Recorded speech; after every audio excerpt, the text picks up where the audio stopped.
All right. Well, hello everyone. Welcome to week four of our digital marketing strategy bootcamp. Today, or this week rather, we're going to look at what steps you need to take in order to move the needle on those KPIs that we discussed last week. And yeah, Pedro, I think whenever you're ready, there we go. Perfect. Take it away. Good morning, everybody. How's everybody feeling today? This is the halfway point in the go-to-market or in the marketing strategy bootcamp. So I think it's a good time to, if you guys have feedback, if you guys have thoughts, obviously you could share them with Luke, you could share them with myself, put them in the chat. We're going to get a little bit more meaty in these next few weeks. Today, some of the content I'll be talking about is I would say newer type of content. So it might be things that you haven't necessarily heard in a traditional marketing strategy discussion. Some concepts that I find really help take the process of marketing strategy more from away from sort of like this conceptual place to an actionable place. And I think that's really important as we move forward. So I will jump into it. Feel free to ask any questions along the way or slow me down if I'm going through something too quickly. This week I introduced this concept of key transactions, and key transactions are really important. Again, it's a phrase that I don't hear. I mean, I've been talking about this for a number of years, and I really haven't seen anybody else write about it or talk about it in the way that we do. When we defined our KPIs in the last few steps, right? We remember those are key performance indicators. Those are the numbers that indicate if your company is being successful, right? They're the numbers that you target. They're your sales, they're your revenue. Now, if you're a business owner and you're like, okay, I need to make, whatever, my projections, hopefully we did our financial projections say that I need to make $10,000 this month, right? You don't necessarily control making $10,000. What you control are actually like smaller steps along the way that hopefully lead to improvements in those key performance indicators and drive that $10,000. So for example, and here, I say if new customers, is your key performance indicator, right? I need to get 20 new customers this month. You can't just go out and get a customer, right? You have to go out and do a certain other type of activity, no matter what type of business it is. If your business is something that requires door-to-door sales, again, you can't control how many people say yes and become a customer, but you can control how many doors you knock on, right? If your new customers are driven by people coming to your website, you can't control how many people sign up and become a customer, but you can control how many people visit your website through driving people through ads or things like that.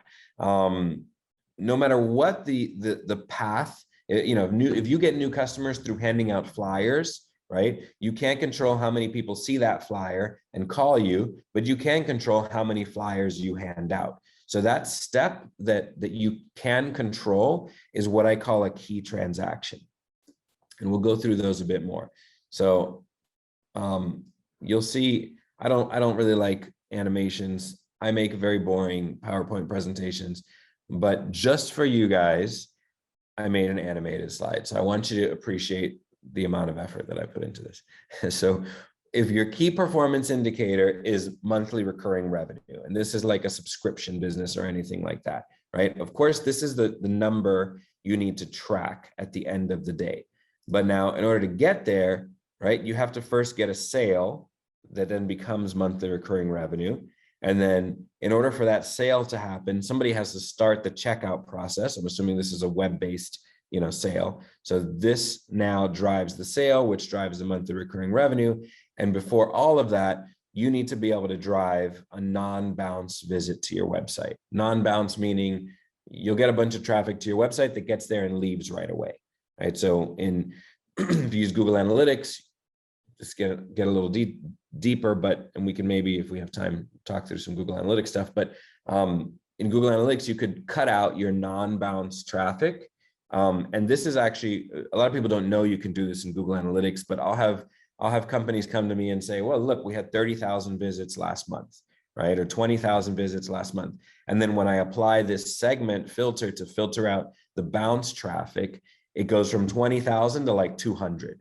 And it's like, okay, you got 20,000 visitors, but those actually weren't good visitors because they bounced right away. So in this point, you want to understand your key transaction is driving a non-bounce website visit, because from here, they're going to go to start the checkout. And then from there, they're going to go become a sale, which then becomes monthly recurring revenue. Is one example. I have one more for you. You get 2 full animations for the price of 1 this week. So you're welcome. In this case, and again, don't worry if you don't know these abbreviations. I'll go through them. So this is conversion rate. Your conversion rate is the percentage of people that complete a transaction when they come to your site. So let's say if your conversion rate is 1% and you have 100 people that visit your website, you can know that one of those 100, which is 1%, is going to convert and make a transaction for you, right? Conversion rate becomes really important, especially if you're a digital company and your acquisition and your sales happen digitally through a website. Knowing your conversion rate and improving your conversion rate is very important. I mean, in the previous example, if your conversion rate is 1%, you're going to convert 1 out of every 100 visitors. If you can figure out how to get that conversion rate to 2%, you're going to convert 2 out of every 100 customers, and you will essentially double your entire revenue for the company. So conversion rate is a really valuable lever when you're looking to grow, because if you double your conversion rate, you essentially double your entire revenue path for the company. So some organizations might say, well, improving our conversion rate is our key performance indicator, right? So if you're trying to figure out how to improve your conversion rate, a form submission has to happen in order to generate a conversion rate. And this form could be a purchase, it could be a lead generation, it could be any kind of form submission, something that is considered a conversion for you. In order to get a form submit, you need to get a non-bounce website visit, and that's important. And I wanted to do this example because it shows that a key here, whereas a key transaction is a non-bounce website visit, in this path, the non-bounce website visit isn't a key transaction. So just because it's a key transaction here doesn't mean it's always going to be a key transaction. It could just be part of the path. And then here, your key transaction is actually audience testing. So I wanted to give 2 examples to show you how this can be different. If you're saying, well, I need to improve my conversion rate, what's the path to get there? In this case, just driving website visits isn't the path to improving your conversion rate. The path to improving your conversion rate could be, in this scenario, audience testing. So I think it's important to note that the same action isn't always a key transaction. Just because non-bounce website visits is a key transaction in this key performance indicator doesn't mean it's always going to be a key transaction. So here, your key transaction is audience testing. Why? Because you control the ability to test different audiences on Facebook, on Google, whatever. And then as you test those different audiences, that becomes the path to improving your conversion rate. So I told you it was going to get a little meaty. How many people are following at this point, or how many people maybe want me to try to create a different example? You can raise your hand or throw it in the chat. Or you can say, hey, Pedro, this is my KPI. What would my key transaction be? So I saw a couple people raise a hand. I think that means, I don't even remember what I asked. Does that mean you're following, or does that mean, how about this? If you want to get a path for your KPI, and remember too, that we have the workshop. So the workshop becomes where you can ask a lot of questions and get some really deliberate time. So Derek, good question. What about, let's create a key transaction for organizations that are not website or retail driven, right? So let's say, I don't remember Derek's company. I think it was something about connecting engineers with companies, right? So if they're not driving at B2B service level, so it comes down to your sales process in that scenario, right? If your key performance indicator is a sale, right? Or it could be a sale or it could be revenue, right? Revenue is driven by a sale, but a sale is not a key transaction because you don't necessarily control it. You just have to think through the path of what does it take to get a sale, right? If you're B2B, it could be a phone-based thing, right? Maybe you're doing cold calling, and maybe cold calls are the path to a sale, which is the path to revenue.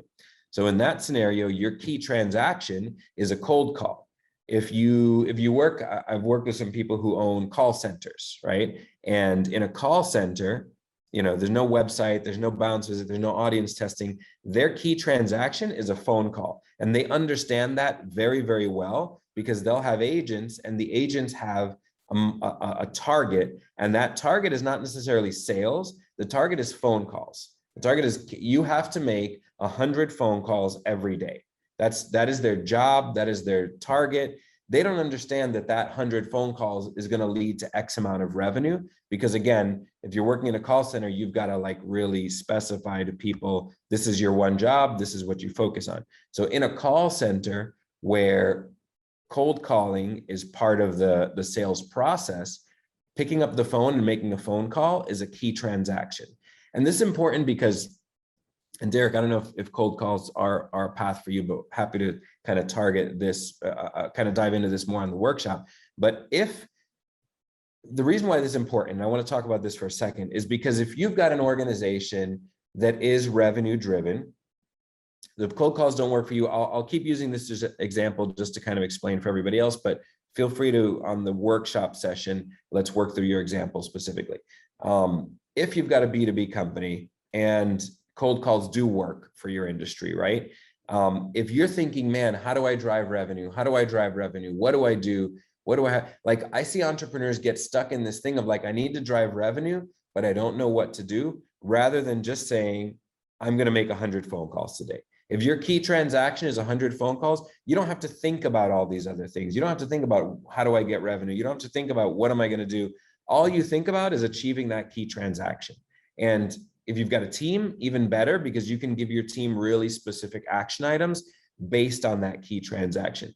We'll stay in this example a little bit more. If I own a call center, I don't want my agents thinking about how much revenue needs to be driven by the end of the month. I don't want them thinking, okay, how do we drive, $50,000 worth of revenue this month? Because that causes them at the beginning of the day to think, how do I drive revenue? What do I need to do? I don't want them thinking about any of that. All I want them thinking about is, I need to make 100 phone calls today. What is the key transaction? How do you stay completely focused on that key transaction? And you'd be surprised at when you dial in on this level of focus, it becomes much easier to do the things that you need to do. Nobody likes making cold calls. So that's why I like this example very specifically, because everybody hates doing cold calls. I mean, I don't know if somebody on here likes doing phone calls, I commend you. I don't know, your parents did a good job or something, but generally everybody hates doing cold calls. It's emotionally brutal because people are hanging up on you. People are telling you no all day, but it's a key transaction that has to happen. And we know that because the call center industry is huge and it drives results. So in that scenario, defining your key transaction and focusing your team on that key transaction is really important. And it works whether it's online or whether it's offline. It's just being able to work backwards through the process, like we did in this amazing animation I made for you, to figure out, okay, if this is my KPI, what steps lead to that? And the one that I control the easiest is the key transaction that I focus on. So hopefully that helps. We'll go through and look at some examples. So and I put these together here, Derek, maybe there'll be something here that works for you. Again, if not, I'd love to kind of tackle this on the workshop session. If your key performance indicator is leads, here's some key transactions that you might want to target, right? If you need leads, maybe getting a price request from a visitor is a key transaction. Maybe getting a one sheet or collateral download where somebody goes to your site and downloads a brochure. That could be considered a key transaction because okay, if 100 people download this brochure, somebody's going to buy it. right? The other thing is, if you're jumping on sales calls, how many sales calls have you had, right? How many sales pitches have been booked? I think that can be a key transaction. And then more generally, lead submissions from your website. How many leads have come in? You might not be able to control how many you close, but being able to control, how many come in can be tracked back as a key transaction. If your key performance indicator is in the realm of social media, maybe it's growing your social media following, maybe it's increasing your leads from social media, then you can have a key transaction of somebody tagging you on social media. This becomes important because I work with so many companies that are like, hey, I know we need to be doing something on social. What do we need to do? We need to post, we need to do whatever. Yes, of course you need to post. Yes, you've got to do all these things. But even more specifically, if, for example, your KPI, sorry guys, my throat is, I've been talking way too much. So you're going to bear with me a little bit. If your KPI is growth of social media, and you determine, well, the best way for us to grow on social media is to get people tagging us, then every single time you post, you're going to be thinking, how do I use this post to get someone to tag their friend? Or how do I create this post where someone will share it and tag us? It becomes more than just, oh, I need to post 3 times a day. It becomes, I need to post in a way that gets someone to tag us. Maybe you start thinking of running a contest. Maybe you start doing features so that you say, hey, if you tag us on your post, we'll feature you on our page, right? And you don't need to necessarily say that. All you need to start doing is featuring some people that have tagged you. And then when people see that other people got featured because they tagged you, then they'll start tagging you. So it changes the way you think about using these channels. And again, this is what drives a lot of your marketing strategy by defining these key transactions. So here, if someone tags a friend on your social media post, if you say, man, I think that we can get some level of virality, and if your key performance indicator is reaching some virality on social media, then you start making posts where you ask people to tag their friends. So again, what does that post look like? When you're thinking about creating the post, you can make something that says, actually, I saw a post recently, the page only had about 400 followers when they posted this. And it said something like, tag someone who you want to win, like tag a friend who you want to see win this week, right? And that language played very well to their audience. They got something like, I think it was like 7,000 plus tags, like people tagging their friends. So even on an account that only had 400 followers, they ended up reaching 7,000 additional people because somebody was like, oh, I want my friend to win this week and I'm going to tag them, and creating posts that encourage people to tag. Maybe you're not talking about yourself in the post. They weren't talking about themselves in the post at all. All they did was tag a friend who you want to see win, right? That created some reach on this where one friend tagged another friend, that friend tagged another friend, and they got exposure to 7,000 people who had never heard of them before. So again, by establishing your key transactions, it changes the way you engage with these distribution channels, in this case, social media. I'm not going to go through each of these because you'll get this deck afterwards and you can kind of poke through here. But booking a webinar attendee could be a key transaction. If you're looking to do PR, getting a speaking engagement booked can be a key transaction. Again, getting this engagement booked is not necessarily going to change your revenue path, right? Directly. You don't control that revenue path, but if you do speak at an event, you might be able to get some additional sales from there, and it does affect your KPI of revenue or whatever that KPI is. So think of these as like the steps you have to take in order to hit those KPIs so that then you can add milestones and targets to each of these individual actions. If it's a website activity, it could be, again, lead submissions, mentions by an influencers. I like to use analytics-based key transactions because you are going to start applying some targets to these. So it could be, decreasing our bounce rate by 25%. Again, this wouldn't be your key performance indicator necessarily, because your key performance indicator might be, I need to improve my conversion rate by 25%. But if you can somehow affect your bounce rate, and if you have a way to directly impact that, and you can say, I want to decrease my bounce rate by 25%, that's going to then have the impact increasing your conversion rate by 25%. So what we're looking for is, we've got a key performance indicator that's really the overall metric on how your business is performing. What are the steps that you control, that you can take, that will impact that?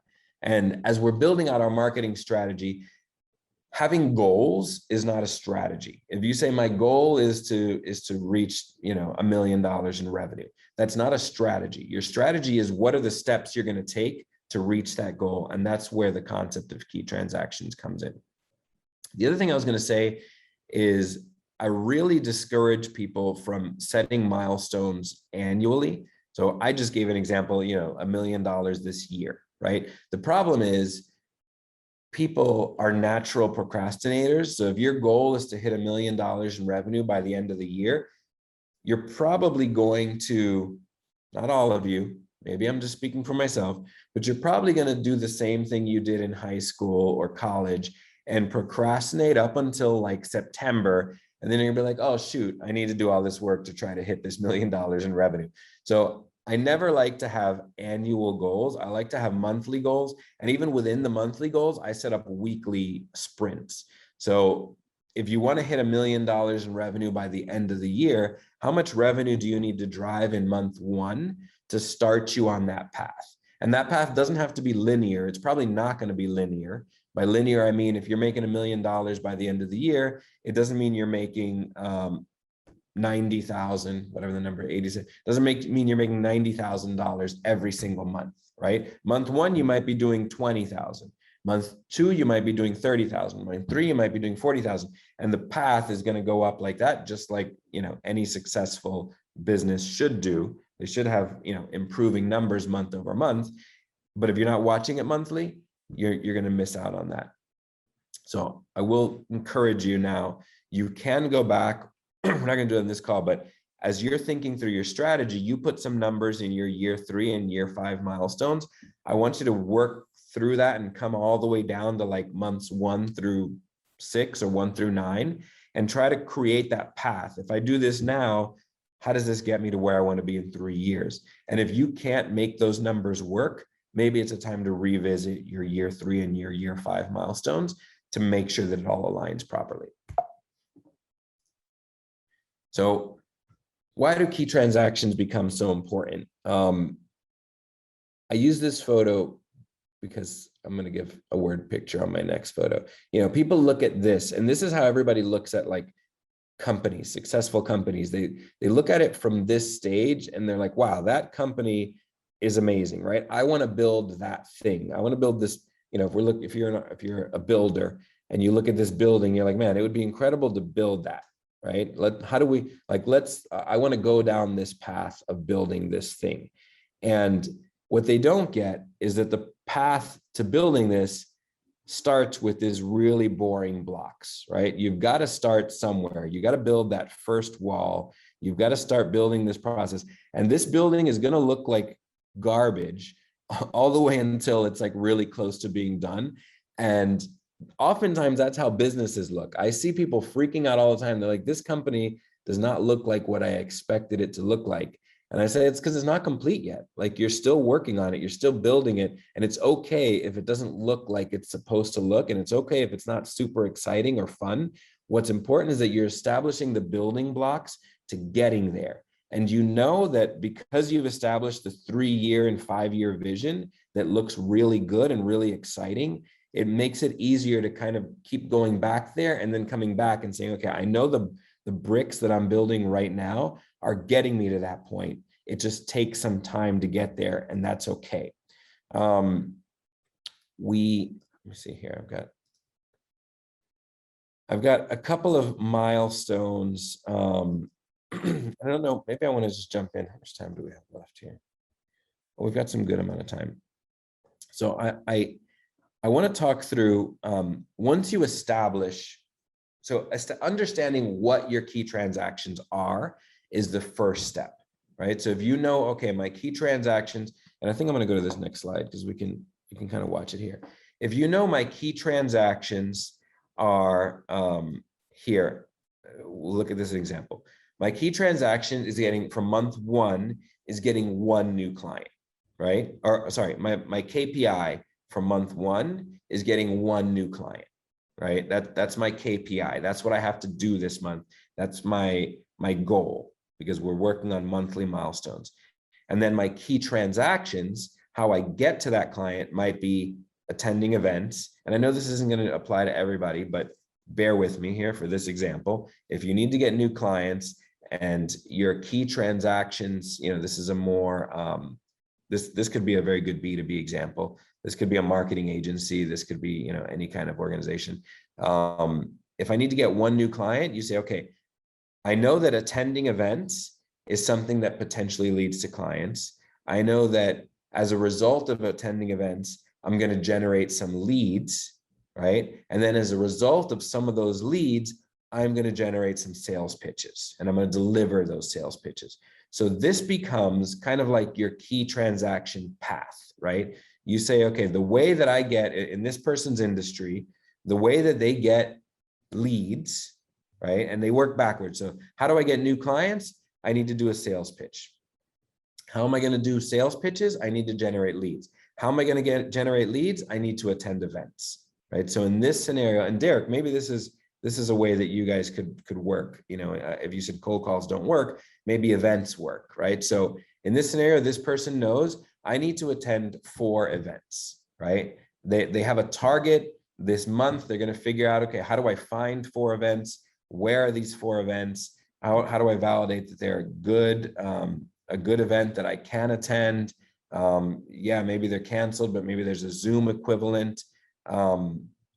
Whatever your path to getting to these 4 events, that's your key transaction, right? Now, it doesn't stop there. You've booked your 4 events for the month. Good, congratulations.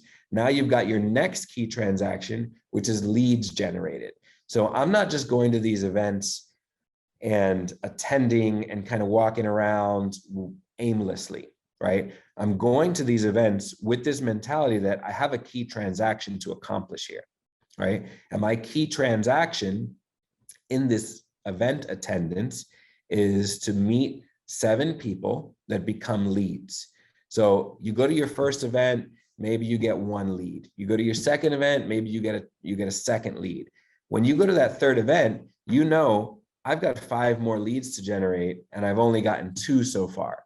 So it changes, again, the way that you think through each activity becomes driven by these key transactions, because you're not going to hit your 1 client if you've got this 20% conversion rate, if you're only doing 1 or 2 sales pitches. So it changes each activity, and this could be whether you're doing it as the business owner, whether you have a salesperson that's doing it. If it's a salesperson, you say, salesperson, you've got to attend 4 events, and I need to see 7 leads come out of those events. It's adding the structure to marketing that creates the success. And a lot of what I've been talking about is, 1, how do we establish what we're looking for? And 2, how do we bring that into this structure that we create? So as you're going through month 1, you found your 4 events. Now you're starting to attend those events. And because you've got this number that you can focus on, maybe it's the 4th event of the month and you don't have any more, and you've only got 4 leads. It's time to hustle and get those 3 more leads at this event. Maybe it means you get more aggressive. Maybe it means you've got to do things you're uncomfortable doing. But again, that's how you grow the company, is by following these key transactions. Now, out of those 7 leads, not all of them are going to turn into sales pitches, right? And I'm using ratios here just kind of off the top of my head. The ratio of events to leads to sales pitches may not be what you experience. So keep in mind, like, these numbers need to match for you. I'm not saying these are the right numbers for you. I'm saying this is an example of a key transaction path and how you implement it. So you've gone to your events, you made it, you generated 7 leads. Now those leads are sitting there. what do you do with those leads, right? Maybe the lead, said, hey, yeah, I'd love to learn more. Here's my info, follow me on LinkedIn, whatever it is that counted as a generated lead. Now you've got to figure out a way to get those leads from being in lead status to actually delivering a sales pitch, because sales pitch in this scenario is one of the key transactions. Now, again, you can't control if one of these people actually hands you their credit card or writes you a check or whatever the case may be. Unfortunately, we can't affect the other person, but we can affect what we do and the course of like driving for these additional sales pitches. So now that you've got these 7 leads in the pipeline, okay, none of these are going to become a customer if I don't deliver a sales pitch. So my next focus is converting these leads to sales pitches and then delivering that pitch. And then if you've got a conversion rate of 20% and you do 5 pitches, you will get the 1 client. So does everybody kind of follow that logic, that path? I'll assume if nobody's saying no, that's yes, everybody gets it. Okay, perfect. I'll do month 2 because again, our goal here is to think through how that growth happens, right? So month 1, we said we were going to get 1 new client. Month 2, we have a KPI that says we need to close 2 clients in month 2. So as you're planning out month 2, what does that mean for your numbers? Now, you could say, you've got two KPIs here. One is your number of new clients. The other one is your conversion rate. And so maybe you're doing some work on the other side to make your sales presentation better, test your pricing, whatever things you have to do. I didn't go into it here because I don't want to be too complicated, but you're also improving your conversion rate, right? So now you say, okay, our conversion rate is going to be 33%, which means we need to deliver 6 sales pitches in order to get 2 clients.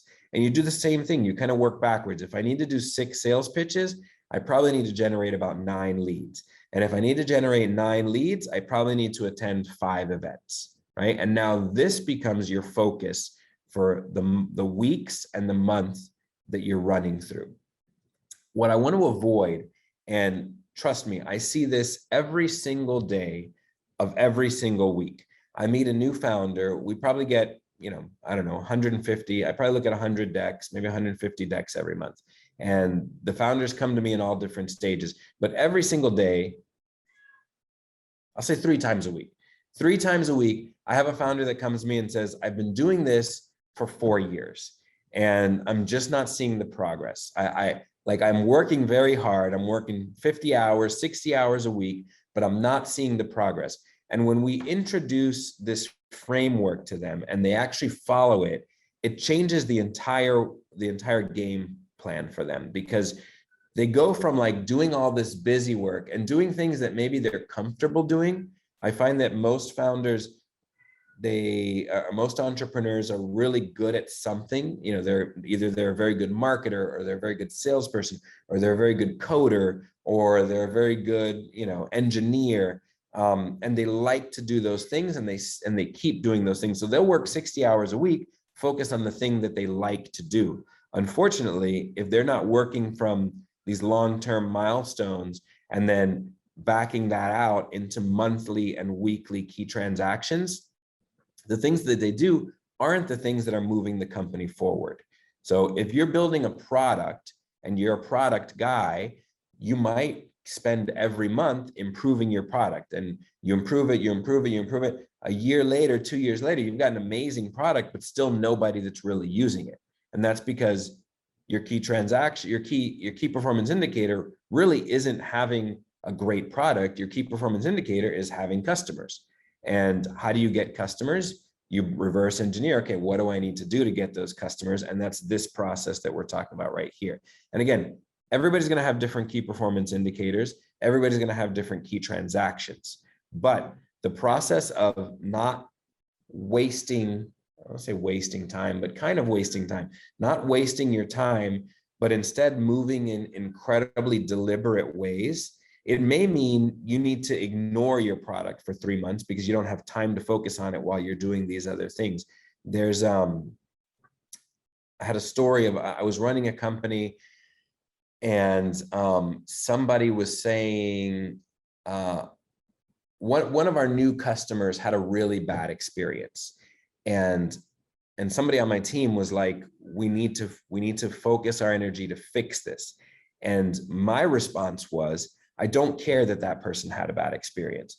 And everybody was like, what do you mean you don't care that they had a bad experience? Like, it's your company, you have to care. And if this person's upset, what does that mean for the course of the company? And for me, it was very simple. I don't care that that person had a bad experience, because I'm not focused on customer experience right now. I was focused on acquisition.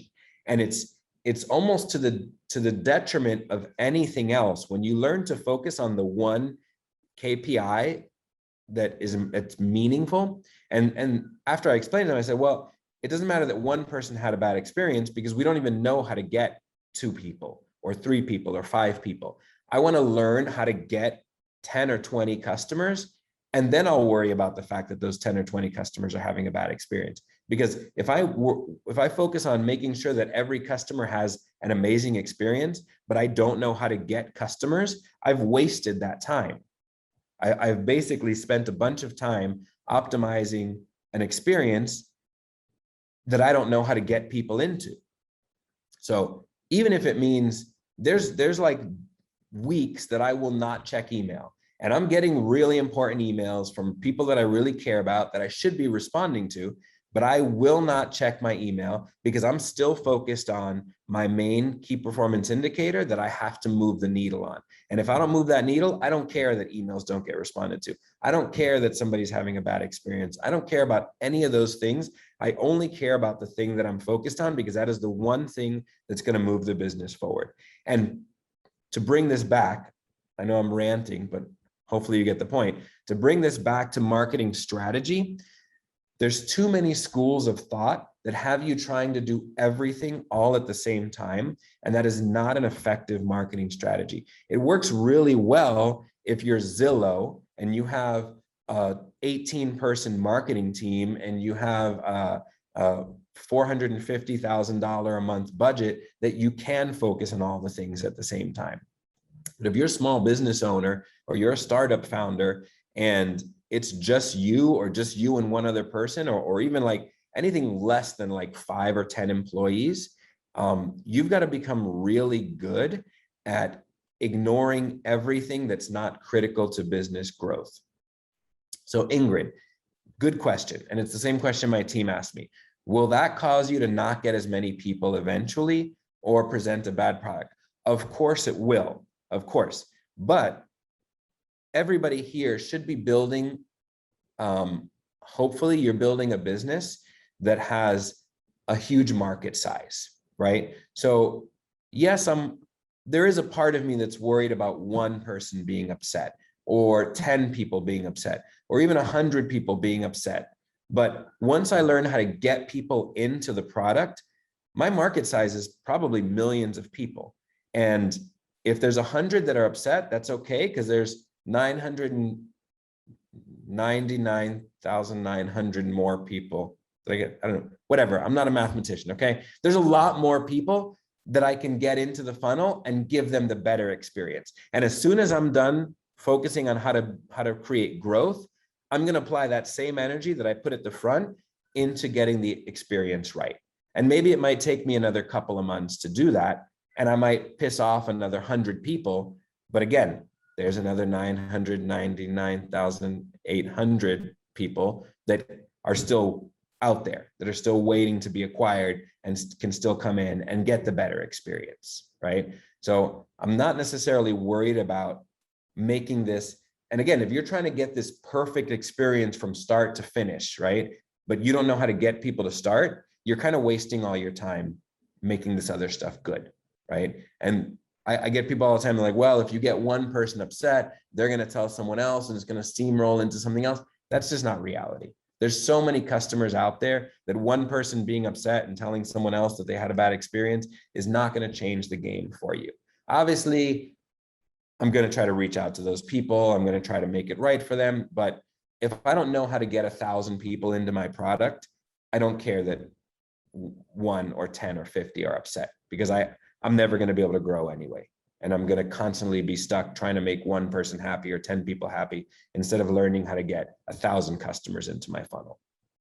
So it is about, it doesn't mean we'll never pay attention to it. I'm not encouraging you to build bad products. I encourage you to figure out your funnel one step at a time. Google bad reviews, I care, but again, if I can only generate one sale and that one sale gives me a bad review, but I don't know how to generate more sales, I'm not worried about it, right? If I learn how to generate 100 sales, then I'll start paying attention to the bad reviews, because now those 100 people, how do I flip their reviews into good reviews? I also found that like when I, we got 15 minutes left. When I, one of my first jobs was in retail, and I don't know why I got this reputation, but I did. I think it was just because nobody else wanted to deal with it. I became the person that, and this is a retail job, I was 18 years old. I became the person that when somebody came in and they were mad, they would call Pedro. They would say, Pedro, you're going to take this customer. They're pissed. This thing didn't work. It's your customer now. And it became like, for me, it was like a challenge, because I was like, if someone's passionate enough to be upset, like if someone's passionate enough to write a bad Google review and take time out of their schedule to log on to Google, find your business, type up this review, that means the passion that that person has for your organization can be flipped to positive. Passion is something that you can't manufacture easily. So I think it's worse if people just don't care. If they get in and they have a whatever review, whatever experience, and they leave and they don't say anything, I'm more upset about that than somebody who leaves a bad review, because the reason why they would call me for mad customers is because they would come, they would have a return. This is a retail job. We were selling clothing. They would come, they would have a return. Look at this thing, the fab, the string came off, it didn't fit properly. The person who sold it to me said it wouldn't shrink, whatever. They would come to me with very upset. And by the end of their time there, they had bought twice as much and they left super happy, right? Because why? They had enough passion to be upset about it. So I find that you can take these Google bad reviews, and I don't mind when they get posted. It's a perfect opportunity to reach back out to that person, right? And one, hey, why was your experience bad? Oh, it was terrible because this and this and that. Okay, perfect. What if I fix this and I give it to you for free for 30 days, right? Because they're so passionate enough that they left a review, you reaching out to them and saying, hey, thank you for sharing that. We just fixed it. Would you mind trying us again for 30 days? Chances are you're going to get that person to try it. And then if you really have fixed it, and it doesn't mean you go back to them right away, you could still follow your funnel first and go back to them a month later. You go back to them, hey, the feedback you gave us was really valuable. We changed our processes just for you. Would you care to try us again? And sometimes those people can become your biggest advocates for the future. So no, I don't care about bad reviews. If we look at, and I have a whole actually hour-long speech I'm not going to give about passion, but anytime that people are passionate enough to leave a bad review, anytime you generate hate, it means you're creating enough energy to generate the opposite response, which is love. I think we're not going to get into politics here, or your position or my position, but I think it's a big reason why it's a big reason how politics is driven now. And the politicians that generate the most hate, conversely, also generate the same amount of energy on the other side and generate this crazy like passion for what they're doing. And if there's a politician that nobody cares about, it goes both ways. If nobody hates them, probably nobody loves them. But if a bunch of people hate them, you probably have a bunch of people that love them. And it's the unfortunate reality of our culture today, is that passion goes both ways. So when you get a bad review, or you get a negative comment on Facebook, or you get somebody who writes you like a really scathing email, you're probably doing something right, because you're touching on an emotional nerve that is very hard to reach sometimes. And now your job is to flip that and make it positive. And that's almost always possible. And I'm going to leave that there because I'm not going to keep ranting on this. Last thing I'll say, and then I'll maybe leave it to some questions. I know, by the way, a lot of people end up having something at the top of the hour. If you have to drop off, totally understand. Feel free to drop off. Thank you for joining us for this long. If you can stay for our extra 15 minutes, great. And I just want to say, like, all of this so far has been building the framework for how you build this marketing strategy, right? Understanding the vision and why you're doing something leads to setting some goals on how, what you want to achieve in 3 to 5 years, and then reverse engineering those goals back into key performance indicators that tell you basically if you're getting closer or if you're on the path to reach those goals, and ultimately driving into your key transactions, which are, what are the actual things you're going to do on a weekly basis? This is how you build a marketing strategy that works, right? A marketing strategy is not, well, you're selling a consumer product, so you need to post on Facebook 2 times a week, and you need to spend $500 a month on Google, and you need to do, that's not a marketing strategy. That's just tasks that you do in order to get there. Understanding what key transactions are actually driving those results, and then having targets or results, your targets are your key performance indicators, having targets that are actually driving the business forward for long-term goals is the foundation of a marketing strategy. And then obviously we're going to dive into like really specifics as we go further along. But I hope that that process sort of makes sense. It doesn't always come down to Facebook or Google advertising. A lot of companies don't have to do any of the, any of that digital stuff. I personally like digital because I found that it works really well, but there's a lot of companies and industries that maybe it doesn't work so well for. And in that case, how do we work out key transactions that do work for your marketing strategy? And that'll be something we talk through on Friday. I'll give you my ending slide. I think that's it from my side. Yeah, thank you so much, Pedro. I'm looking forward to, as we sort of move more from the theory of how to create the strategy into the, practical, more actionable steps to take. And yeah, I just dropped the link for Friday in the chat again. Thank you so much, everyone, and hopefully we'll see you all Friday. Awesome. Daria, Lara, see you on Friday.